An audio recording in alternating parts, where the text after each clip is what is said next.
The book Napoleon the Great by Andrew Roberts is a detailed biography that tells the incredible story of Napoleon Bonaparte, one of the most influential leaders in European history. It follows his rise from an ambitious young man in Corsica to becoming the ruler of France and a military genius who reshaped the continent. The book explains his greatest military victories, his significant political and legal reforms, and his dramatic downfall, using letters and historical sources to provide insight into his thoughts, decisions, and leadership style. Roberts presents Napoleon as a complex and multidimensional figure, a leader who was both a brilliant strategist and a deeply ambitious ruler whose actions changed the course of history. Napoleon was born in 1769 on the island of Corsica, which had become part of France. His family was not wealthy but was well respected, and he was sent to a prestigious military school in France. There, he excelled in mathematics and strategy, earning a reputation as a talented student. He quickly rose through the ranks of the French army, especially during the turbulent period of the French Revolution. This was a time of great political chaos, and Napoleon took advantage of the instability to prove himself in battle. His first major success came in 1793 at the Siege of Toulon, where his strategic brilliance earned him national recognition. During the siege, he identified a key weakness in the enemy's defenses and orchestrated a precise artillery assault that forced the British and Spanish forces to withdraw. By expertly positioning his cannons and leveraging the terrain, he turned the tide of battle in France's favor, a feat that demonstrated his ability to outmaneuver and outthink his opponents, even at a young age. It was this victory that first showcased his ability to inspire troops and lead decisive campaigns.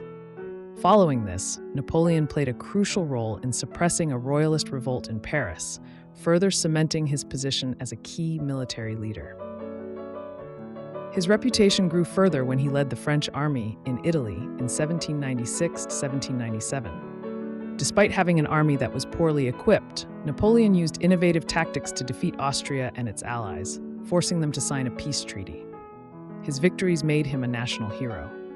However, his next campaign in Egypt in 1798 did not go as planned. While he won battles on land, the British Navy, led by Admiral Nelson, destroyed the French fleet at the Battle of the Nile, leaving Napoleon and his army stranded. Still, he managed to return to France in 1799, where he found the country in political turmoil.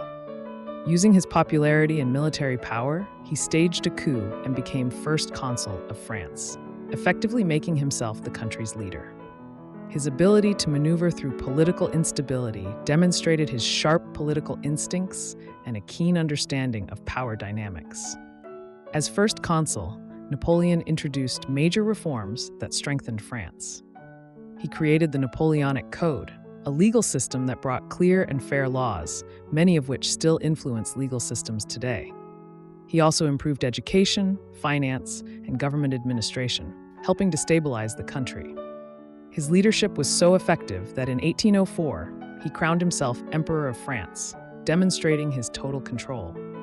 Once emperor, he embarked on a series of military campaigns to expand his influence across Europe.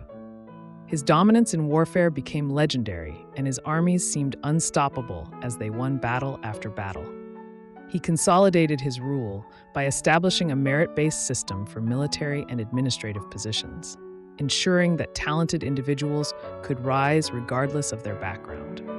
Napoleon's military career reached its peak in 1805 with his greatest victory at the Battle of Austerlitz, where he defeated the combined armies of Russia and Austria. This cemented his reputation as one of the greatest military leaders in history. He continued to dominate Europe, defeating Prussia in 1806 and Russia in 1807, and reshaping the continent through a series of treaties. However, his ambition led him to make decisions that would eventually contribute to his downfall. In his pursuit of continental supremacy, he overextended his reach, placing excessive strain on France's economy and military forces. One of his biggest mistakes was attempting to weaken Britain by enforcing the Continental System, a blockade designed to stop trade between Britain and Europe. Instead of damaging Britain, this policy hurt France and its allies, leading to resentment and economic problems. Meanwhile, Spain and Portugal resisted French rule, and Britain supported their fight in the Peninsular War, which drained French resources. Napoleon's struggles continued when he decided to invade Russia in 1812. The Russian army kept retreating, drawing the French deeper into the country. When winter arrived, the French army was left without supplies, and thousands of soldiers perished. This disastrous campaign severely weakened Napoleon's forces and reputation. The Russian campaign marked a turning point, proving that even the greatest military leaders could be undone by overreaching ambition and harsh natural conditions. The retreat from Moscow, plagued by brutal winter conditions, starvation, and constant attacks by Russian forces, resulted in the loss of most of Napoleon's army. Seeing his weakness, European countries formed a coalition against him. In 1813, at the Battle of Leipzig, known as the Battle of Nations, Napoleon suffered a devastating defeat, forcing his retreat. In 1814, Paris was captured, and Napoleon was forced to step down. He was exiled to the small island of Elba, but he did not stay there for long. Less than a year later, he escaped and returned to France, regaining power in a period known as the 100 Days. The European powers quickly united again to stop him, leading to his final battle at Waterloo in 1815. Defeated by British and Prussian forces, he was captured and sent into exile once more, this time to the remote island of St. Helena. He spent the rest of his life there, reflecting on his past and writing about his experiences until his death in 1821. During his final years, Napoleon attempted to shape his own historical legacy, dictating memoirs that painted him as a visionary leader and misunderstood genius. His reflections emphasized his belief in his destiny and his deep frustration at the way his empire had collapsed.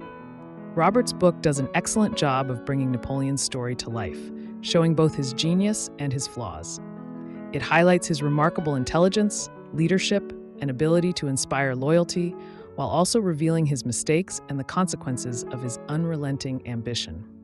Napoleon remains a complex and fascinating figure, remembered not only as a brilliant military leader, but also as a ruler whose ideas about law and governance continue to shape the modern world. His legacy endures in the legal systems, institutions, and military strategies that were influenced by his vision, making him one of the most significant leaders in history.